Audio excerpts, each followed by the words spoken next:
Alhamdulillahirabbil alamin. Alhamdulillahi ahata bi kulli syai'in khubran wa ja'ala li kulli syai'in qudran. Wa asbaqa 'alal khalaiqi min hifdhihi sitran. Ahmaduhu subhanahu wa ashkuruhu wa astaghfiruhu wa atubu ilaihi. Wa asyhadu an la ilaha illallah wa asyhadu anna sayyidana wa nabiyyana Muhammadan abduhu wa rasuluh. Arsalahu ilan nasi kafatan uzran wa nuzran sallallahu alaihi wasallam wa baraka alaihi wa ala alihi wa ashabihi ajma'in. Akhladallahu lahum dzikran wa azama lahum ajran wa tabi'ina wa man ittabi'ahum bi ihsanin ila yaumiddin. Amma ba'du. Bismillahirrahmanirrahim. Assalamualaikum warahmatullahi wabarakatuh. Segala puji bagi Allah Tuhan semesta alam, dengan karunia-Nya kita dapat bersama-sama kembali berkumpul di masjid ini dalam rangka melaksanakan sholat maghrib berjamaah. Alhamdulillah. Izinkanlah saya di sini berdiri untuk menyampaikan rangkaian-rangkaian kalimat yang insya Allah bermanfaat dunia dan akhirat. Teman-temanku sekalian, jika kita perhatikan bahwasannya pondok pesantren modern itu pola aktivitasnya tak jauh berbeda dengan sekolah-sekolah di luar pada umumnya. Jika kita lihat ketika KPM sudah berlangsung nanti, pola aktivitas seperti pagi pergi ke sekolah, siang istirahat, kemudian jam pelajaran selesai pada sore hari.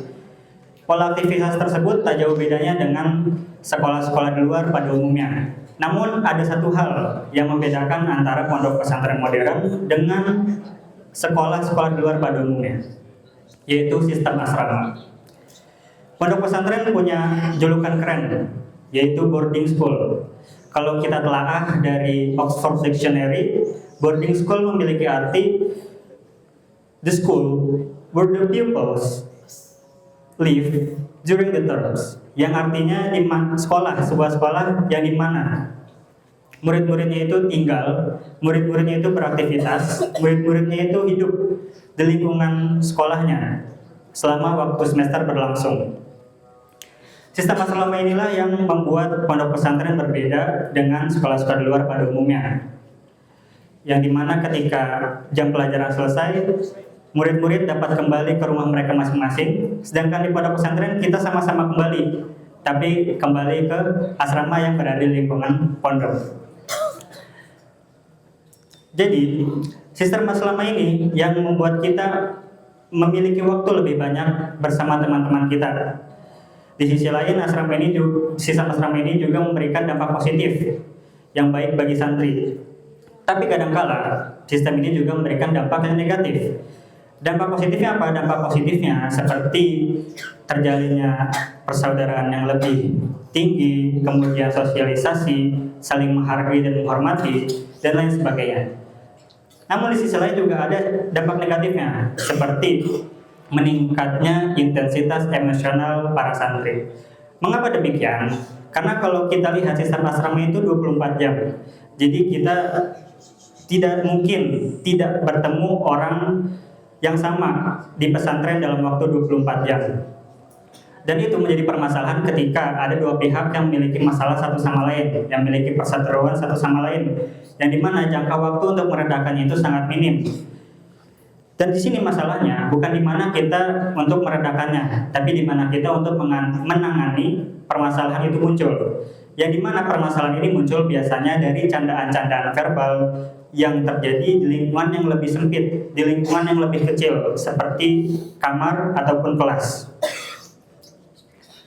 Candaan verbal yang seperti hinaan atau ejekan yang biasanya dilontarkan pada santri ke santri lain, terkadang itu tidak mengenakan di hati temannya.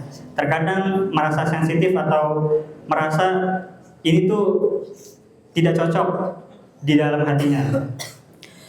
Padahal seorang santri seharusnya sudah belajar hadis-hadis ataupun ayat-ayat Al-Quran yang berkaitan dengan hal tersebut. Saya memberikan satu contoh hadis, penggalan hadis yang diriwayatkan oleh Rasulullah SAW sendiri, yang berbunyi, "Man kana yu'minu billahi wal yawmil akhir falyaqul khairan aw liyasmut. Yang berarti apabila kamu, barang siapa yang beriman kepada Allah dan hari akhir, hendaklah ia berkata baik atau diam. Maka dari itu seeloknya kita bagi seorang mukmin, apalagi seorang santri, hendaklah kita berkata baik, bertutur kata yang sopan, bertata krama yang baik. Dan jika kita tidak bisa melakukan hal itu, maka lebih baik bagi kita untuk diam. Teman-temanku sekalian, lidah adalah anggota tubuh yang seperti kita tahu hanyalah berupa segumpal daging dan darah yang biasa kita gunakan untuk bicara, di samping kegunaannya untuk mengecap rasa.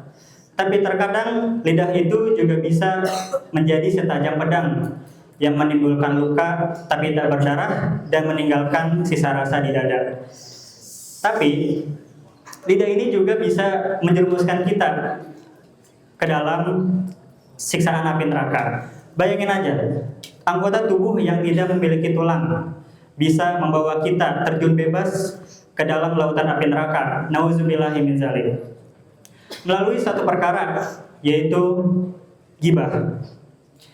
Kegiatan menggunjing orang dari belakang, yang dimana orang itu tidak mengetahui apa yang kita bicarakan.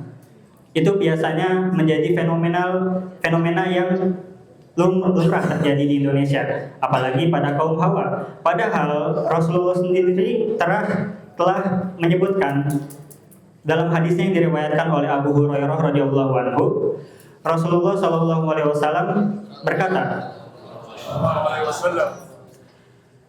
"Atadruna mal ghibah?" Apakah kalian mengetahui apa itu ghibah? Qalu Allah wa rasuluhu a'lam. Para sahabat berkata, Allah dan Rasulnya lah yang lebih mengetahui. Qala dzikruka akhaka bima yakrah. Rasulullah berkata, menyebutkan atau membahas tentang saudaramu, tentang apa yang ia tidak sukai atau tentang apa yang dia benci. Qala afara'aita in kana fi akhi ma aqul. Lalu salah satu sahabat berkata, bagaimana pendapatmu wahai Rasul apabila aku membicarakan tentang saudaraku dan itu terdapat pada dirinya? Qala in kana fihi ma taqul faqad tabtahu. Rasulullah menjawab, apabila kamu bicarakan saudaramu dan itu terdapat pada dirinya, maka sesungguhnya kamu telah menggibahinya, maka sesungguhnya kamu telah menggunjingnya. Wa in lam yakun fih fa in lam yakun fih fa innaka faqad bahatta. Dan apabila kamu membicarakannya dan belum terdapat padanya hal tersebut, maka sesungguhnya kamu telah memfitnahnya. Oleh karena itu, teman-temanku sekalian, hendaklah kita menjauhi, bahkan menghindari hal-hal serupa, hal-hal menggibah seperti itu, hal-hal membicarakan tentang orang lain yang tidak ada manfaatnya bagi kita, karena itu hanya dapat merusak tali persaudaraan antara kita sesama. Teman-temanku di Darul Ilmi Indonesia, sebelum menutup kata-kata saya, sebelum menutup kalimat-kalimat saya pada malam hari ini, hendaklah kita bersama-sama mengingat bahwasannya menjaga lisan itu penting. Karena apabila kita berkata kepada orang lain, melontarkan kata-kata kepada orang lain, hendaknya kita berpikir terlebih dahulu. Mengapa? Karena tidak semua orang dapat menelaah, tidak dapat semua orang dapat menerima kata-kata kita. Barangkali apa yang kita katakan kepada orang lain, kepada teman kita sendiri bahkan, itu tidak dapat diterima dan sehingga menimbulkan luka di dalam hati mereka. Yang dimana itu dapat merusak hubungan silaturahmi antara kita dan teman kita. Dari data Kementerian Perlindungan Anak dan Wanita, terdapat 62% anak yang menjadi korban dari kekerasan verbal. Kekerasan verbal ini bisa berupa hinaan dari keluarga mungkin, atau dari lingkungan sekolahnya, cemooh, kemudian paksaan dan ancaman. Itu bukanlah angka yang sedikit untuk angka 62% di Indonesia. Karena mengapa? Karena ini dapat berdampak kepada kemajuan bangsa. Karena kemajuan bangsa itu berawal dari anak-anak seumuran kita, bahkan di bawah kita, agar menjadi penerus bangsa yang baik untuk bangsa ke depannya. Sementara di Darul Ilmi Indonesia, diusahakan untuk tidak ada hal-hal serupa. Karena mengapa? Karena visi dan misi pondok yang dimana akan mencetak generasi-generasi yang baik dan pemimpin-pemimpin umat bagi bangsa. Maka dari itu, orang-orang yang di hujrohnya masih sering asbun, orang-orang yang di hujrohnya masih sering ngelapok, orang-orang yang di hujrohnya masih sering menghina, masih sering gajek-gajek pakai fisik, pakai nama bapak lah, pakai hal-hal selain ya sebagai macam seperti itu, maka tolong dihentikan. Karena mengapa? Karena itu dapat merusak hubungan silaturahmi, hubungan persaudaraan antara kita sesama. Karena sesungguhnya kita seharusnya bersama-sama menuju surganya Allah Ta'ala. Sebagai penutup, jika ada pelajaran tolong diamalkan, dan jika ada kesalahan tolong dimaafkan. Jika ada baik ambil baiknya, jika ada buruknya buang buruknya, karena saya manusia apa adanya. Syukron. Wassalamualaikum warahmatullahi wabarakatuh.